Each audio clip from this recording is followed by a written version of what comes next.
How's it going, guys, and welcome back to yet another Wizard101 video. I'm your host, the Forensic Gamer, and today we are going to be talking about the changes that had just been made this morning, and they're very interesting and I want to get into them. So let's just get started with the whole thing. Now, in terms of minor fixes, Fellspawn now properly awards badges, which is cool. You can now place wallpaper and flooring in the Arkham apartment, which is cool.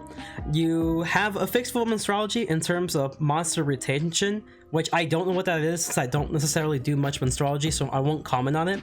But the things that I do really want to get on is the PvE and the 1v1 ranked PvP balance. So these are definitely extremely interesting for sure. Now let's talk about just the PvE balance. In terms of PvE, there are some adjustments to spells being shown for the Beastman Monster Mayhem, which is actually pretty cool.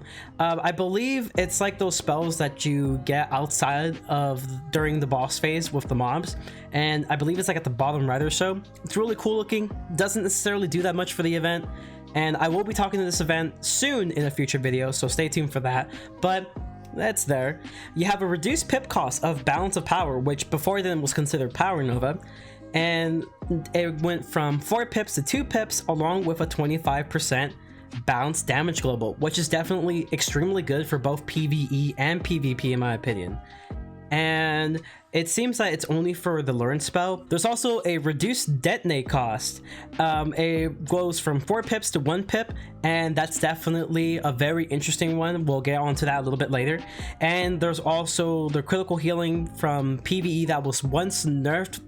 Was an accident since it was part of the plan to nerf critical heals in terms of PvP, but it never really was the intention for PvE, since in PvE it doesn't necessarily matter that much that we're that broken. So PvE players, you're just fine. You're gonna keep your double critical heals. It's all good. It's all good. Now, let's talk about the 1v1 ranked PvP balance. Critical healing, like I mentioned before, is nerfed. It's now reduced to 1.3, which is actually pretty interesting. And there's now a time limit for matches, which I did talk about this a little bit on Twitter. I think that the intention is awesome. I just think the execution was pretty bad, but I'll go into that a little bit later in this video. And Diego decides tied matches, and we don't necessarily know as to how Diego decides these matches. However, we'll probably figure it out sometime in the future. So with balance specifically, I think that this is amazing. The fact that they now have better bubble control and also a more useful bubble at the end of the day is really awesome, because not only can they have damage bubbles through the field itself, they can also get the damage bubble through Gaze of Fate. So that's 2 ways of obtaining a damage bubble, which makes them a very good school for bubble control. And you also can have the very odd way of keeping bubble control, which is the Clockwork Spider. This is actually pretty popular in terms of doing the Nova strategy on the balance, and it could be really interesting. One can argue that it's not necessarily that great of a move, which arguably you will be correct, but in terms of max level, more than likely you're going to be facing opponents that are very close to perfect power pip chance, or just already have perfect power pip chance on the get-go, so it doesn't necessarily affect the matchup that much at the end of the day, making this a technically like a 2.5 option in terms of to keeping bubble control, which is amazing. I think this definitely makes balance a little bit better. I wouldn't go crazy and say that it just automatically makes them the best school, or at least one of the best schools. However, it is a very nice change for both PvE and PvP. So let's actually talk about Detonate for a second, because this is actually the spell that I've been wanting to talk about ever since I saw this in the morning, and it's very interesting because do I think the spell is broken overall from its change?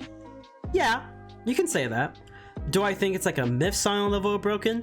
I don't think so, because the thing about Myth Scion is the only way to counter Myth Scion is generally through playing extremely offensive against a Myth, basically preventing them from setting up for a Myth Scion, because once they set up for a Myth Scion, there's really no way to ruin their setup other than playing very offensive, because you can't necessarily viably stun, since more than likely you won't have that much stun cards in your TC, and most schools don't carry stuns in their arsenal right then and there, because the only schools that really have them that are very cheap are going to be the Myth School and the Ice School.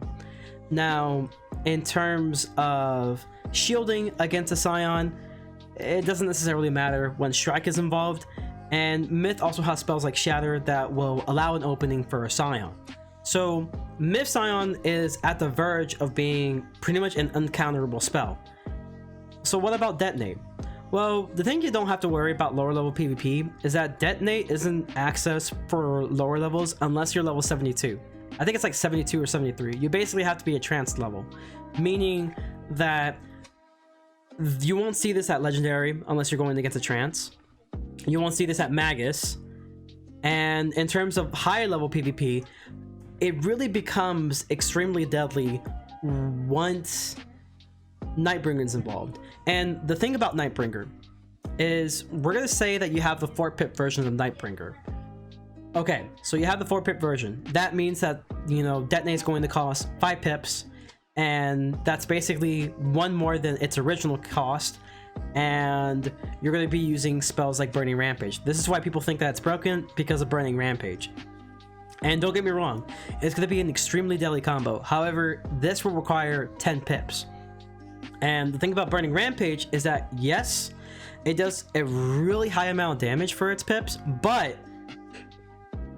in order to make the damage as effective to where it's like a one-shot or an extremely close one-shot, that will require you to either blade up quite a bit, or one can argue trap stacking. The thing about trap stacking is that we're gonna just assume that you have 2 fuels used. You have like a TC fuel and a regular fuel, let's say that for example. That will require 4 pips, meaning that the combo itself is going to require all your 14 pips in order to execute effectively. And this is without considering some of its counters. Now, are there amazing counters? Not really, but they are counters. The first counter is by removing blades, because more than likely that's the most effective way to set up for the Burning Rampage is through blades. Spells like Steel Charm, Disarm, Enfeeble, Earthquake Aftershock, and probably even like a Maycast Enfeeble. That will probably ruin the combo more than likely, to the point to where it won't do as much damage to where you're at the verge of getting 2-shotted. The other method is through shielding, either double tower or double sets. And the last method is like a 2.5 method, which is using spells like weaknesses, using spells like brace in order to lessen the blow of the combo.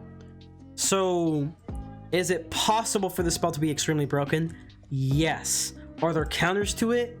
In a way, yes.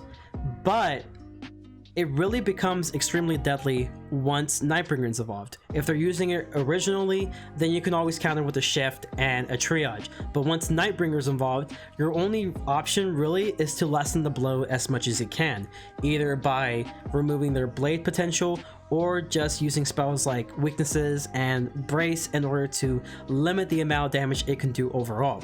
Because at the end of the day, it does cost a lot of pips in order to execute the combo effectively. Now, in my opinion, I do think that this spell should be 2 pips instead of 1 pip. That way, if you're using spells like Nightbringer, that will make this 6 pips, and with the Burning Rampage being 5 pips, that will require you to use basically an 11 to maybe about 12 pips if you don't have the pip conversion type of combo. And since it doesn't necessarily one-shot most people, more than likely the only other options you have to kill is going to be spells like maybe Sunbird or a spell like Fire Elf, and more than likely you won't get in that range to where you'll get 2-shot easily by these 2 specific spells. So I don't personally think that it's like Myth Scion level broken, but I do think that it does need maybe like an extra pip cost overall. Now, the last thing we're going to be talking about is on the new changes for ranked PvP, and I think these are really interesting. There are a few opinions I want to showcase on these, so definitely I'm open for discussion. In terms of critical heals, which is the first thing, critical heal is now reduced to 1.3. So basically every critical heal will be times 1.3. what do I think about this overall?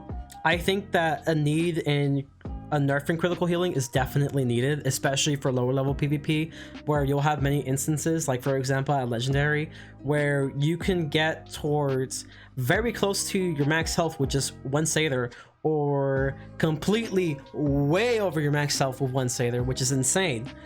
And yes, you can argue that you can use spells like Doom or Infections, which will definitely still be viable even, you know, even for today, because by then you'll still need to be able to counter some sort of critical heal. You need to make sure that your opponent isn't necessarily utilizing the critical heal to its full potential regardless.